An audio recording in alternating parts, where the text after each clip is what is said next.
Thank you for the two questions. I could say that the data and the observers show to what extent the willingness to invest in green energy, the factual data on investments in green energy or clean tech remain as a major priority for US investors. So I think that there may be many different views on what we could consider in terms of with whom we relate on what, and of course the levels of relation may change depending on the issue, but yes, there are lots of players that are still quite committed and understand that the long-term, long-lasting profitability, also in business terms, is around this climate and clean energy solutions.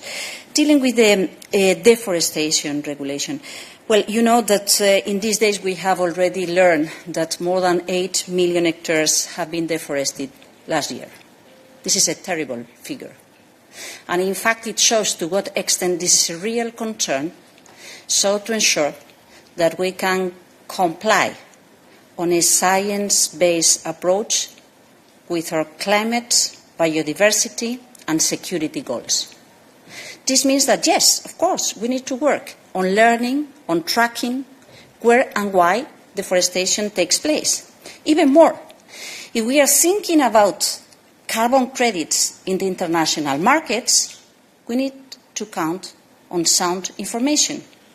This means tracking where deforestation may come from.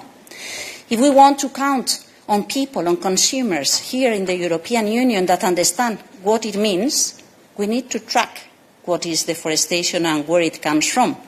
So I could say that, as the Commissioner Roswell was saying, a conversation has been opened and the teams are working. The teams are working to ensure the capability to track and prevent deforestation.